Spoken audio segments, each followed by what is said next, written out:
ಅರೆ ಕಡಿಮೆ ಹಾಕು ಆದ್ರೆ ಅಸಲಿ ಹಾಕು. MDH ಕಾಶ್ಮೀರಿ ಕೆಂಪು ಮೆಣಸಿನ ಪೌಡರ್.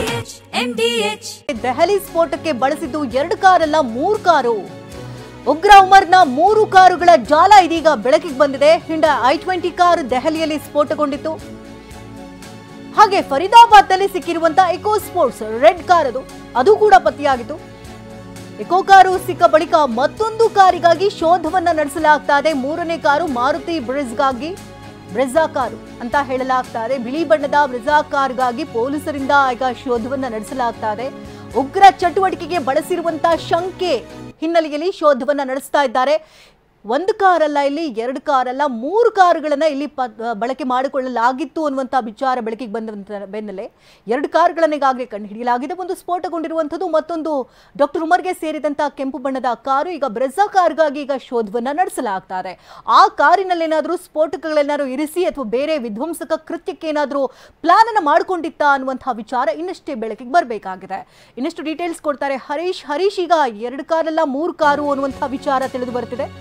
ಹಾಗೆ ಮತ್ತೊಂದು ಅಪ್ಡೇಟ್, ಉಮರ್ನ ಮತ್ತೊಂದು ಕಾರಿನ ಬಗ್ಗೆಯೂ ಕೂಡ ತನಿಖೆ ಆಗ್ತಾ ಇದೆ. ಪತ್ತೆಯಾಗಿರುವಂತಹ ಇಕೋ ಸ್ಪೋರ್ಟ್ಸ್ ಕಾರಿನ ತನಿಖೆ ಕೂಡ ಚುರುಕುಗೊಂಡಿದೆ. ಫರೀದಾಬಾದ್ನಲ್ಲಿ NSG ಶೋಧದ ವೇಳೆ ಕಾರ್ ಕೂಡ ಪತ್ತೆಯಾಗಿದೆ. ಕಾರಿನಲ್ಲಿ ಸ್ಫೋಟಕ ಇರುವಂತಹ ಶಂಕೆಯ ಮೇರೆಗೆ ತಪಾಸಣೆಯನ್ನ ನಡೆಸಲಾಗ್ತಾ ಇದೆ. 12 ಗಂಟೆಗಳ ಕಾಲ ನಿರಂತರವಾಗಿ NSG ಮತ್ತು NIA ತಂಡ ತಪಾಸಣೆಯನ್ನು ನಡೆಸಿದೆ. ಈಗಾಗಲೇ ರೆಡ್ ಕಾರ್ ಕೂಡ ಡಾಕ್ಟರ್ ಉಮರ್ಗೆ ಸೇರಿದಂತಹ ರೆಡ್ ಕಾರ್ ಕೂಡ ಪತ್ತೆಯಾಗಿರೋದ್ರಿಂದಾಗಿ ಆ ಕಾರಿನ ಒಳಭಾಗದಲ್ಲೇನಾದರೂ ಸ್ಫೋಟಕಗಳನ್ನು ಇರಿಸಿದ್ರಾ ಅನ್ನುವಂತಹ ನಿಟ್ಟಿನಲ್ಲಿ NSG ಮತ್ತು NIA ಟೀಮ್ ಸ್ಥಳದಲ್ಲಿ ಬೀಡು ಬಿಟ್ಟು 12 ಗಂಟೆಗಳಿಂದ ಶೋಧವನ್ನು ನಡೆಸ್ತಾ ಇದೆ. ಅಲ್ಫಲಾ ವಿವಿಯಿಂದ ಸ್ವಲ್ಪ ದೂರದಲ್ಲೇ ಇತ್ತು ಕಾರು. ವಿವಿಯಿಂದ 12 ಕಿಲೋಮೀಟರ್ ದೂರದಲ್ಲಿ ಕಾರನ್ನು ನಿಲ್ಲಿಸಿದ್ದ. ಸಹೋದರಿಯ ಮನೆಯ ಫ್ಲಾಟ್ನಲ್ಲಿ ಕಾರನ್ನು ನಿಲ್ಲಿಸಿರ್ತಾನೆ ಡಾಕ್ಟರ್ ಉಮರ್. ಕಾರ್ ಪತ್ತೆಯಾದಲ್ಲಿ NSG ಮತ್ತು NIA ತಂಡ ಈಗ ತಪಾಸಣೆಯನ್ನು ನಡೆಸ್ತಾ ಇದ್ದು ಸ್ಫೋಟಕ ಇರುವಂತಹ ಸಾಧ್ಯತೆಯಿಂದಾಗಿ ಮುನ್ನೆಚ್ಚರಿಕೆಯನ್ನು ವಹಿಸ್ತಾ ಇದ್ದಾರೆ. ಮುನ್ನೆಚ್ಚರಿಕೆಯಿಂದಾಗಿ ಮನೆಯನ್ನ ಖಾಲಿ ಮಾಡಿಸಿದ ತಂಡ, ಅಲ್ಲಿ ನೆಲೆಸಿದ್ದಂಥವರ ತಂಡ ಸುತ್ತಮುತ್ತಲಿನ 10 ರಿಂದ 15 ಮನೆಯನ್ನ ಖಾಲಿ ಮಾಡಿಸಿದೆ. ಇನ್ ಕೇಸ್ ಏನಾದರೂ ಸ್ಫೋಟಕ ಇದ್ರೆ ಬಹುದೊಡ್ಡ ಮಟ್ಟದಲ್ಲಿ ಅಲ್ಲಿ ಹಾನಿಯಾಗುವಂತಹ ಸಾಧ್ಯತೆ ಇರುತ್ತೆ. ಹಾಗಾಗಿ ಮುನ್ನೆಚ್ಚರಿಕಾ ಕ್ರಮವಾಗಿ ಅಲ್ಲಿ ಯಾರೆಲ್ಲ ಉಳ್ಕೊಂಡಿದ್ದರೋ ನಿವಾಸಿಗಳು 10 ರಿಂದ 15 ಮನೆ ಅಂತ ಹೇಳಲಾಗ್ತಾ ಇದೆ, ಅವರನ್ನ ಈಗ ಮನೆಯಿಂದ ಹೊರಭಾಗಕ್ಕೂ ಕೂಡ ಕಳಿಸಲಾಗಿದೆ. ಇನ್ನಷ್ಟು ಡೀಟೇಲ್ಸ್ ಕೊಡ್ತಾರೆ ಹರೀಶ್. 2 ಕಾರಲ್ಲ ಈಗ 3 ಕಾರು ಅನ್ನುವಂಥದ್ದು, ಜೊತೆಗೆ ಉಮರ್ಗೆ ಸೇರಿದಂತ ರೆಡ್ ಕಾರ್ನ ಪರಿಶೀಲನೆ ಕೂಡ ಆಗ್ತಾ ಇದೆ. 12 ಗಂಟೆಗಳಿಂದ ನಿರಂತರವಾದಂತಹ ತಪಾಸಣೆ ಕೂಡ ಆಗ್ತಾ ಇದೆ. ಜೊತೆಗೆ ಅಲ್ಫಲಾ ವಿವಿ ನಿಜಕ್ಕೂ ಕೂಡ ವೈದ್ಯಕೋತ್ತರ ಕಾಲೇಜ್ ಆಗಿತ್ತಾ, ಅಲ್ಲಿ ನಡೀತಿದ್ದೇ ಬೇರೆ ಅನ್ನುವಂಥ ಆತಂಕಗಳು ಮೂಡ್ತಾ ಇದೆ. ಅಲ್ಲಿದ್ದಂತಹ ವಿದ್ಯಾರ್ಥಿಗಳಿಗೆ ಏನಾದರೂ ತಲೆ ತುಂಬುವಂತಹ ಕೆಲಸಗಳು ಮಾಡ್ತಿದ್ರ ಅಥವಾ ಆ ವಿದ್ಯಾರ್ಥಿಗಳಿಗೆ ಈ ವಿಚಾರಗಳೆಲ್ಲ ಗೊತ್ತಿತ್ತಾ ಅನ್ನುವಂಥ ಸಂಶಯಗಳು ಕೂಡ ಮೂಡ್ತಾ ಇದೆ. ಏನೆಲ್ಲ ಬೆಳವಣಿಗೆಗಳಾಗ್ತಾ ಇದೆ, ಏನೆಲ್ಲ ಅಪ್ಡೇಟ್ ಸಿಗ್ತಾ ಇದೆ ಇದಕ್ಕೆ ಸಂಬಂಧಪಟ್ಟಂತೆ? ಹೌದು ಶಕುಂತಲಾ, ದೆಹಲಿ ಸ್ಫೋಟಕ್ಕೆ ಸಂಬಂಧಿಸಿದಂತೆ ಬಳಕೆ ಆಗಿದ್ದಂತಹ 2 ಕಾರುಗಳು ಮಾತ್ರ ಅನ್ನುವಂತಹದ್ದು ಇಲ್ಲಿವರೆಗೂ ಗೊತ್ತಾಗ್ತಾ ಇತ್ತು. ಆದರೆ NIA ತನಿಖೆಯನ್ನ ಮುಂದುವರಿಸ್ತಿದ್ದ ಹಾಗೆ ಮತ್ತೊಂದು ಕಾರು ಇದರಲ್ಲಿ ಬಳಕೆಯಾಗಿದೆಯಾ ಅನ್ನುವಂಥ ಅನುಮಾನಗಳು ಕೂಡ ಈಗ ತನಿಖಾ ತಂಡಗಳಿಗೆ ಈಗ ವ್ಯಕ್ತ ಆಗಿರುವಂತಹದ್ದು. ಮತ್ತೊಂದು ಕಾರಿನ ಜಾಡನ್ನ ಈಗ ಪೊಲೀಸರು ಹಿಡಿದಿದ್ದಾರೆ. ಒಂದು ಮೊದಲ ಕಾರು ಸ್ಫೋಟ ಆಗಿರ್ತಕ್ಕಂಥದ್ದು i20, ನಂತರ ಅದನ್ನ ಹಿಂಬಾಲಿಸಿಕೊಂಡು ಅದರ ಹಿಂದೆ ಇದ್ದಂಥದ್ದು ಇಕೋ ಸ್ಪೋರ್ಟ್ ರೆಡ್ ಕಾರು, ಇದು ಈಗ ಪತ್ತೆ ಆಗಿದೆ. ಆದರೆ ಬ್ರೆಜಾ ಕಾರು, ಮಾರುತಿ ಬ್ರೆಜಾ ಕಾರ್ ಈಗ ಪತ್ತೆ ಆಗಿಲ್ಲ. ಇದರಲ್ಲೂ ಕೂಡ ಸ್ಫೋಟಕಗಳು ಇರಬಹುದು ಅನ್ನುವಂತಹ ಅನುಮಾನಗಳು ಈಗ ವ್ಯಕ್ತ ಆಗಿದೆ. ಈ ಒಂದು ಕಾರನ್ನ ಈಗ ಜಾಡನ್ನ ಈಗ ಪೊಲೀಸ್ ಹಿಡಿದಿದ್ದಾರೆ. ಈ ಕಾರನ್ನ ಪತ್ತೆ ಮಾಡಲಿಕ್ಕೆ ಈಗ ತನಿಖಾ ತಂಡಗಳನ್ನು ಕೂಡ ಈಗ ರಚನೆ ಮಾಡಿರುವಂತಹದ್ದು. ಬಹುಮುಖ್ಯವಾಗಿ ಇಕೋ ಸ್ಪೋರ್ಟ್ ಕಾರ್ ಏನಿದೆ ದೆಹಲಿಯನ್ನ ಎಂಟ್ರಿ ಆಗುತ್ತೆ, ಅಂದ್ರೆ i20 ಕಾರು ಏನಿದೆ ದೆಹಲಿಗೆ ಎಂಟ್ರಿ ಆಗುತ್ತೆ, ಅದರ ಹಿಂದೆ ಇಕೋ ಸ್ಪೋರ್ಟ್ ಕಾರು ಕೂಡ ಎಂಟ್ರಿ ಆಗುತ್ತೆ. ಮತ್ತೆ ಇದರ ಓನರ್ ಕೂಡ ಉಮರೇ ಕೂಡ ಆಗಿರ್ತಾನೆ. ಹಾಗಾಗಿಯೇ ಇಕೋ ಸ್ಪೋರ್ಟ್ ನಲ್ಲೂ ಕೂಡ ಎಲ್ಲಾದ್ರೂ ಸ್ಫೋಟಕಗಳು ಇದೆಯಾ ಅನ್ನುವಂತ ಆತಂಕ ಇರುತ್ತೆ.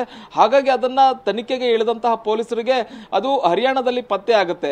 ಏನು ಅಲ್ಫಲಾಹ ಯೂನಿವರ್ಸಿಟಿಯಿಂದ 12 ಕಿಲೋಮೀಟರ್ ದೂರದಲ್ಲಿರ್ತಕ್ಕಂತಹ ಉಮರ್ ಸಂಬಂಧಿಕರ ಮನೆಯ ಬಳಿಯೇ ಈ ಒಂದು ಕೆಂಪು ಇಕೋ ಸ್ಪೋರ್ಟ್ ಕಾರ್ ಪತ್ತೆ ಆಗುತ್ತೆ. ಅದು ಪತ್ತೆ ಆದ ತಕ್ಷಣವೇ ಅಲ್ಲಿ ಸುತ್ತಮುತ್ತ ಇದ್ದಂತಹ ಮನೆಯನ್ನ ಖಾಲಿ ಮಾಡಿಸ್ತಾರೆ. ಯಾಕಂತಂದ್ರೆ ಒಂದ್ ವೇಳೆ ಅದರಲ್ಲಿ ಸ್ಫೋಟಕಗಳೇನಾದ್ರು ಇದ್ದು ಅದು ಸ್ಫೋಟಗೊಂಡ್ರೆ ಸುತ್ತಮುತ್ತಲಿರ್ತಕ್ಕಂಥ ಮನೆಗಳಿಗೆ ಮತ್ತೆ ಜನರಿಗೆ ಹಾನಿ ಆಗುತ್ತೆ ಅನ್ನುವಂಥ ಕಾರಣದಿಂದನೇ ಅಲ್ಲಿದ್ದ ಇದ್ದಂತಹ ಸುತ್ತಮುತ್ತ ಇದ್ದಂತಹ ವಾಸಿಗಳನ್ನ ಮನೆಯನ್ನ ಖಾಲಿ ಮಾಡಿಸ್ತಾರೆ. ನಂತರ ಅದನ್ನ ತಪಾಸಣೆಯನ್ನ ಮಾಡ್ತಾರೆ. ತಪಾಸಣೆಯನ್ನ ಮಾಡಬೇಕಾದಂತಹ ಸಂದರ್ಭದಲ್ಲಿ NSG ಮತ್ತೆ NIA ಕಮಾಂಡೋಗಳು ಅಲ್ಲಿ ತಪಾಸಣೆಯನ್ನ ಮಾಡ್ತಾರೆ. ಮತ್ತೆ ಅಲ್ಲಿ ಕಾರನ್ನ ತಪಾಸಣೆ ಮಾಡಿದಂತ ಸಂದರ್ಭದಲ್ಲಿ ಅದರಲ್ಲಿ ಯಾವುದೇ ಸ್ಫೋಟಕಗಳು ಪತ್ತೆ ಆಗೋದಿಲ್ಲ. ಅಲ್ಲಿ ಒಬ್ಬ ಮಹಿಳೆ ಮತ್ತೆ ಇಬ್ಬರು ಪುರುಷರು ಆ ಕಾರನ್ನ ತಂದ ನಿಲ್ಲಿಸಿ ಹೋಗಿದ್ದಾರೆ ಅನ್ನುವಂತಹ ಮಾಹಿತಿಯನ್ನ ಈಗ NIA ಪಡೆದಿರುವಂತಹದ್ದು. ಮತ್ತೆ ಯಾರು ಇವರು 3 ಜನ ಅನ್ನುವಂತಹ ತನಿಖೆಯನ್ನು ಕೂಡ ಈಗ ಪೊಲೀಸರು ಮಾಡ್ತಾ ಇದ್ದಾರೆ. ಈಗ ಬಹುಮುಖ್ಯವಾಗಿ ಮತ್ತೊಂದು ಬ್ರೆಜಾ ಕಾರ್ನ ಬೆನ್ನನ್ನ ಈಗ ಪೊಲೀಸರು ಹಿಂದೆ ಬಿದ್ದಿದ್ದಾರೆ.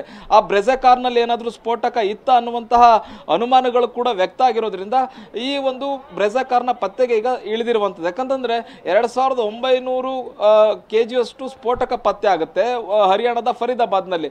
ಮತ್ತೆ ಬೇರೆ ಬೇರೆ ಕಡೆಯೂ ಕೂಡ ಇಂತಹ ಸ್ಫೋಟಕಗಳನ್ನ ಇಟ್ಟಿರುವಂತಹ ಸಾಧ್ಯತೆ ಇದೆ. ಜೊತೆಗೆ ಬೇರೆ ಬೇರೆ ಕಾರುಗಳಲ್ಲಿ ಇದನ್ನ ಸಾಗಿಸಿರುವಂತಹ ಸಾಧ್ಯತೆ ಇರೋದ್ರಿಂದ ಹೀಗಾಗಿ ಪತ್ತೆ ಹಚ್ಚಬೇಕಾಗಿದೆ. ಇನ್ನೊಂದು ಕಡೆ ಉತ್ತರ ಪ್ರದೇಶದಲ್ಲೂ 18 ಶಂಕಿತರನ್ನ ಗುರುತಿಸಿ, ಅಂದ್ರೆ ಇತ್ತೀಚೆಗೆ ಜೈಲಿನಿಂದ ಬಿಡುಗಡೆ ಆಗಿರ್ತಕ್ಕಂತಹ ಶಂಕಿತರನ್ನ ಗುರುತಿಸಿ ಅವರ ಮೇಲೆ 24 ಗಂಟೆಗಳ ಕಾಲ ನಿಗಾವನ್ನ ಇರಿಸಲಾಗಿದೆ. ಯಾವುದೇ ರಾಜ್ಯದಲ್ಲಿ ಯಾವುದೇ ಕ್ಷಣದಲ್ಲಿ ಬೇಕಾದರೂ ಈ ಒಂದು ದುಷ್ಕೃತ್ಯಗಳು ನಡೀಬಹುದು ಅನ್ನುವಂತಹ ಕಾರಣದಿಂದನೇ ಎಲ್ಲಾ ಕಡೆಯೂ ಕೂಡ ಹೈ ಅಲರ್ಟ್ ಅನ್ನ ಘೋಷಣೆ ಮಾಡಿದೆ. ಅದರ ದೆಹಲಿ ಸುತ್ತಮುತ್ತ ಇರತಕ್ಕಂತ ಹರಿಯಾಣ, ಉತ್ತರ ಪ್ರದೇಶ ಜೊತೆಗೆ ರಾಜಸ್ಥಾನ, ಜಮ್ಮು ಕಾಶ್ಮೀರದಲ್ಲೂ ಕೂಡ ನಿರಂತರವಾದಂತಹ ತಪಾಸಣೆಗಳು, ದಾಳಿಗಳು ನಡೀತಾ ಇರುವಂತದ್ದು.